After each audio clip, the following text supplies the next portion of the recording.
Parking સાથેની વ્યવસ્થા 800 થી 900 વીઘામાં કાર્યક્રમ છે. ત્યાં કેટલા સ્વયંસેવકોની વ્યવસ્થા આપણે રાખવામાં ઓછામાં ઓછા નાના મોટા 20-22 ગ્રુપ છે. વ્યવસ્થા રૂપે ગૌમાં પણ વ્યવસ્થા અને મોટો એવું આયોજન થતું હોય છે.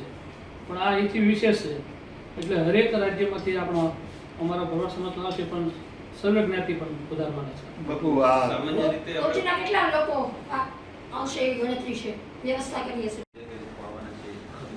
હરેક દેશમાં આપણા ભારતમાંથી હરેક રાજ્યમાંથી વસતા ભરવાડ સમાજ હરેક ખૂણાથી આ ધૂળેટી આવે એટલે બાપુના 21 વર્ષનું થાય છે. એમાં સંતવાણીનો પ્રોગ્રામ રાખવામાં આવે છે. બાપુ આ સમગ્ર કથા દરમિયાન ભાગવત દરમિયાન કોઈ લોક સાહિત્ય આ છે ખાલી સમાજને ભેગો કરી અને સમાજ એકત્રિત થાય અને સમાજનું સંગઠન વધે એટલા માટે છે. આમાં કોઈ ધર્મ જગ્યાએ હોય એ વિવાદ ન હોય અને એનો વિવાદ કરવાનો પણ ન હોય. કેટલા દિવસ પૂર્વથી ચાલુ થયું છે ત્યાં વ્યવસ્થા માટે? આ કાર્યક્રમ ચાલુ લગભગ 1 મહિનાથી ચાલુ છે. ડોમ બાંધવાનો કાર્યક્રમ 1 મહિનાથી સતત રાત દિવસ અને હવે તો નજીકના દિવસો આવી ગયા એટલે અત્યારે પૂર્ણના આરે કાર્યક્રમ થવા આવ્યો. કારણ કે બધી સુચારુ વ્યવસ્થા ચાલે ને એટલા માટે સૌથી આનંદની એ વાત છે કે ભરવાડ સમાજમાંથી મહામંડલેશ્વરની પદવી નગાલાખાની જગ્યાએ આપણને પ્રાપ્ત થઈ છે. એટલે આપણે વાત કરી એમ કે ભગવાન આયા પહેલા જ્યારે ઉતર ત્યારે ભરવાડોના તોડે ગોપ શબ્દ શ્રીમદ ભાગવતમાં પ્રચલિત છે અને આ ઠાકરના આપણે જ્યારે શ્રીમદ ભાગવતમાં આપીને બધાએ પધારવાનું છે એવી અમારી અપેક્ષા. બાપુ આ જે આપણો કાર્યક્રમ જય ઠાકર.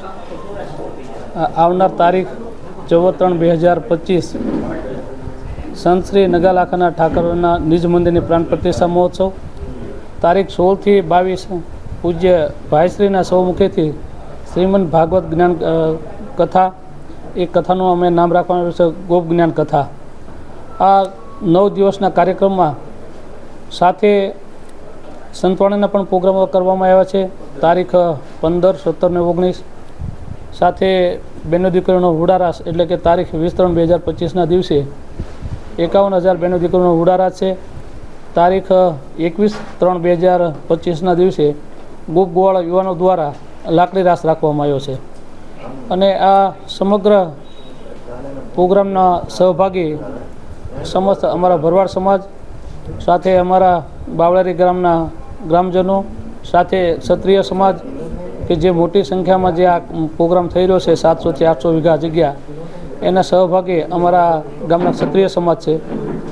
એટલે આ 9 દિવસનો કાર્યક્રમ બાવળિયારી ધામ ખાતે સંત શ્રી નગાલાખાના ઠાકરના ધામમાં થઈ રહ્યો છે. એટલે આપ સર્વને પધારવા અમારું હાર્દિક આમંત્રણ છે.